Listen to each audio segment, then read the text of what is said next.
Rangers finally get their deadline day signing over the line with Oscar Cortes. Oscar, yes, that big guy, the winger. Daniel Candes, it's been like 1700 days since he needed replaced, and finally he has been. So we're going to dive into head of recruitment and we're going to dive into Clement's comments soon. But striker, I wanted one. We're not getting one, and that's the business done for the night. But there'll be a video later about that. I can't be boring people to death again for like the 20th vid in a row. But you know what? I don't want to be sitting at the end of the season going, well, if we signed a striker, we might have won this, we might have won that. Hell, we could have got to that Europa League final. No, I don't want to be doing that. But the reality is that's what's going to happen with about 2 hours and 20 minutes to go. So let's dive straight into this and talk about him, because Philip Clement has said on his new recruit, Oscar Cortes, I am really delighted to add Oscar to our squad. Our discussions have been really positive and I believe he will be a big asset to the squad as we fight across three fronts for the remainder of this season. Oscar's really enthusiastic about our aims and ambitions as a team, and his skill set will provide welcome competition to our forward line. So, and this was what Oscar Cortes, the man himself, has turned round and said. I'm very honoured and privileged to be signing for Rangers. I've heard a lot about the history and tradition of Rangers, and I've held positive conversations with the manager who said I can help the team reach their goals this season. I'm really excited to join up with my teammates and hopefully I can excite the fans with my style of play. End of quote. Just to go through the small print that we've kind of did about 400 times. He made his international debut in June when Colombia took on Iraq. 20-year-old joined the Ligue 1 club for a reported $4 million. So he's got something about him, right? The fact that Lens signed him, yeah, he's only played 4 times for Lens. I mean, that is not exactly ideal. You'd rather him be... But then, I say you'd rather be playing 30 games. If he was playing 30 games for Lens this season, he wouldn't be signing for us, Sunderland. That's the reality. But we need a winger, right? He looks good. He looks like he's got bags of potential. I think there's an obligation to buy in there. There's not really much saying about that, but I think it's a good signing. And you know what? I think a right wing signer has been a right wing or right mid, whatever, has been a necessity for a long time. But and it's not like it's well, we've signed him, so we can't sign a striker. I think both should have been brought in. I mean, you know what? Mohamed Diamonde, right?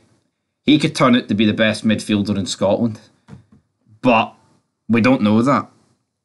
Could we have sacrificed what we're going to potentially spend on him for a striker that's going to guarantee us a lot of goals to the end of the season? That's what I would have did, potentially. But we'll talk about that a bit later on. Let's go on to Coppin. So Oscar Cortes has been on our radar for a long time and was one of the best performances at the South American Under-20 Championships. He quickly became an important player for the Milarios in the Copa Libertadores and made the move to Europe. Through good contacts, thorough analysis and our belief in his talent, we are pleased to seize this moment to sign him. With his pace, goal threat and technical level, he will give us more options on the wing, and working with our manager, we believe we can take his development to the next level. End of quote. We did have a wee link with Ryan Kent earlier because his move to Lazio fell apart due to a backlog of wages not being paid or something. That's quickly fell through, so that's not going to happen. And as it sits here at 9:20 on deadline day, that is pretty much it for Rangers. There will be a video later. I'll probably schedule it for 11:30 because nothing's going to happen. Nothing is going to happen in that regards. We're going into the second half of the season with one striker up front, and he's absolute pish. Yeah, can't wait for that. Prove me wrong. Prove me wrong, Cyril Dessers. If you want to put on R9's boots and fucking deliver something magical in the next few months of this season, then you go ahead. Prove me wrong.